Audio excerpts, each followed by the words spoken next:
नमस्ते दोस्तों, स्वागत है आपका हमारे चैनल ईगो टेल्स पे। आज की कहानी का नाम है अनकही डूब, सास और बहू के बीच। वाराणसी के एक पुराने मोहल्ले में रहने वाली सुधा देवी 60 वर्ष की उम्र पार कर चुकी थी। पति का देहांत कई साल पहले हो गया था और उनका सहारा सिर्फ उनका बेटा अमित था। अमित ने दिल्ली से पढ़ाई की थी और अब वह अच्छी नौकरी करता था। सुधा देवी के मन में यह हमेशा चिंता रहती थी कि बेटी की शादी कब होगी और बहू कैसी होगी। वह चाहती थी कि बहू ऐसी हो जो घर को भी संभाल ले और बेटे के लिए सहारा भी बने। कुछ ही समय बाद अमित की शादी होती है काव्या से। काव्या लखनऊ की पढ़ी लिखी लड़की, आधुनिक सोच वाली, पर संस्कारों को भी समझने वाली। शादी के शुरुआती दिन बहुत अच्छी खुशी रहती। मोहल्ले में सब कहते सुधा दी की किस्मत बहुत अच्छी है, बहू कितनी सुशील मिली है। लेकिन जैसे जैसे दिन बीतने लगे धीरे धीरे छोटे मोटे मतभेद का जन्म होने लगा। क्या वह नौकरी करना चाहती थी? उसने एमबीए तक की पढ़ाई करी थी और वह चाहती थी कि अपनी पहचान बनाए। लेकिन सुधा देवी के विचार थोड़े परंपरागत थे। उनका मानना था कि घर गृहस्थी की असली जिम्मेदारी बहू पर ही होती है। एक दिन सुबह की बात है। सुधा देवी कहती हैं, काव्या, आज पड़ोसी में सत्यनारायण की कथा है, हमें सब जगह जाना है। काव्या कहती, माँ जी, पर मुझे आज इंटरव्यू देने जाना है, शायद नौकरी मिल जाए। सुधा देवी थोड़ा नाराज होकर कहती हैं, घर की इज्जत से बढ़कर नौकरी थोड़ी ना है। काव्या चुप हो गई, लेकिन मगर उसके दिल में ठेस बैठ गई। उसे लगा कि शायद माँ जी उसे समझना ही नहीं चाहती। बीच में अमित फंस जाता है। एक और माँ की भावनाएं, दूसरी की पत्नी के सपने। वह कोशिश करता है कि दोनों खुश रहें, मगर अक्सर दोनों में शिकायतें बनी रहती। माँ कहती है, तू तो अपनी बीवी के कहने पर रहने लगा है। पत्नी कहती, तू हमेशा माँ का पक्ष लेते हो। धीरे धीरे माहौल में खामोशी और तनाव बढ़ने लगा। एक शाम मोहल्ले में अचानक बिजली आई। काव्या छत पर बैठी थी, तभी सुधा देवी वहां भी गई। दोनों पहली बार अकेले में आमने सामने बैठी। सुधा देवी ने धीरे से कहा, काव्या, काव्या, मुझे पूरा पता है ना, मैंने सारी जिंदगी घर को संभाला है, इसलिए सोचती हूँ बहू भी घर को पर ध्यान दे। पर मुझे ये समझ नहीं आता कि आज का जमाना बदल गया। काव्या की आंखों में नम है। उसने कहा, माँ जी, मैं आपकी बहुत इज्जत करती हूँ। मैं चाहती हूँ कि घर भी अच्छे से चलाऊं और अपना करियर भी बनाऊं। अगर आप साथ देंगी तो मैं सब संभाल लूंगी। उस रात पहली बार दोनों के बीच खुलकर बात हुई। अगले दिन सुधा देवी ने खुद ही कहा, काव्य, इंटरव्यू के लिए तैयार हो जा। पूजा में मैं अकेली चली जाऊंगी तो चिंता मत कर। काव्य ने कृतज्ञता से उनकी ओर देखा और उसी दिन दोनों के एक दूसरे को समझने की कोशिश शुरू कर दी। समय बीतता गया। काव्या को नौकरी मिल गई। वह सुबह सात दफ्तर जाती और जब लौट कर आती तो वह रसोई का काम संभालती। सुधा देवी भी उसकी मदद करने लगी। कभी सब्जी काट देती तो कभी खाने में हाथ बटा देती। धीरे धीरे मोहल्ले में बातें बदलने लगी। देखो, सुधा जी और उनकी बहू कितनी मिलजुल करके रहती हैं। लेकिन कहानी यहाँ खत्म नहीं हुई। असली परीक्षा तो आगे आने वाली थी। एक दिन अमित का एक्सीडेंट हो गया। वह कुछ हफ्तों तक बिस्तर ही पर रहा। उस समय काव्या को दफ्तर और घर दोनों संभालना पड़ा। सुधा देवी ने भी अपने बेटे और बहू दोनों की देखभाल पूरी तरीके से की। रात को काव्या थक कर चुपचाप बैठ जाती। सुधा देवी उसके पास आकर सिर और हाथ फेरनी कहती, बेटिया, तू अकेली नहीं है। जब तक मैं तुम्हारे साथ हूँ तब तक कोई चिंता करने की जरूरत नहीं।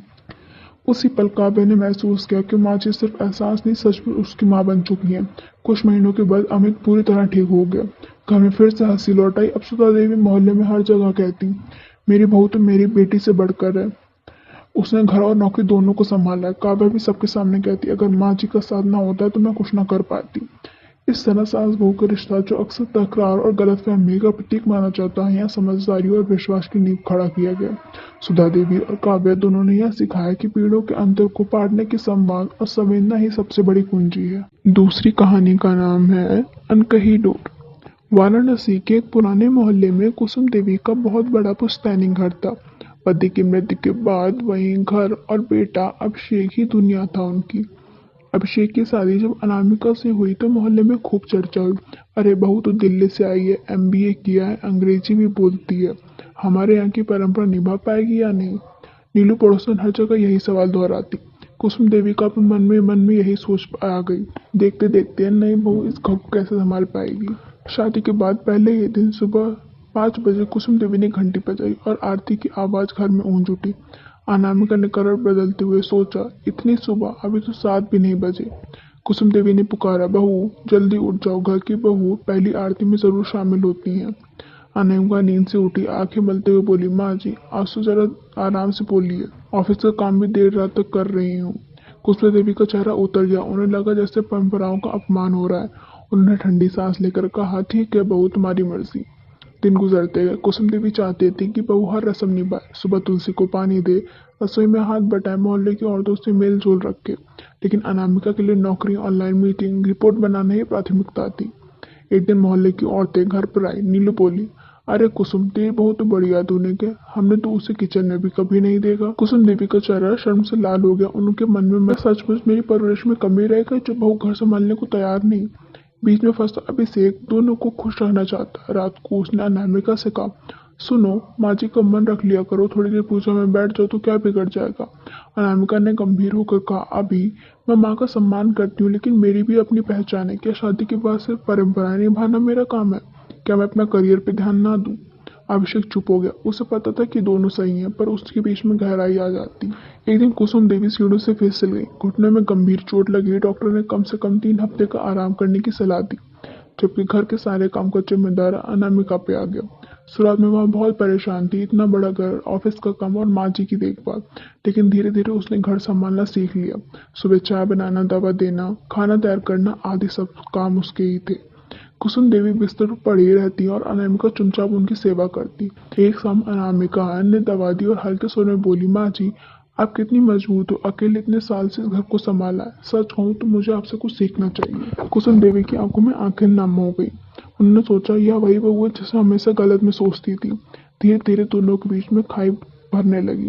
नीलू को जब पता चला कि अनामिका पूरा घर संभाल रही है तो उसने ताना मारा, अरे कुसुम, देखो, तुम्हारी बहू तो आदर्श गृह लक्ष्मी बन गई।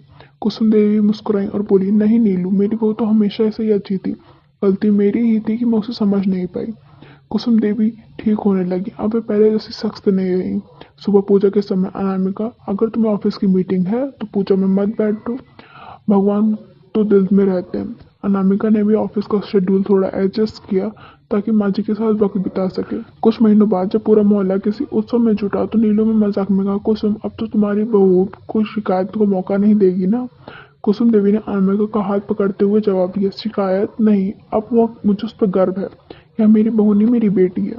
अनामिका की आंखें भर आईं। उसने धीरे से कहा, माँ जी, मैंने तो यही सीखा है कि परंपराएं और आधुनिकता साथ साथ चलनी चाहिए अगर दिल से रिश्ता जोड़ा जाए तो।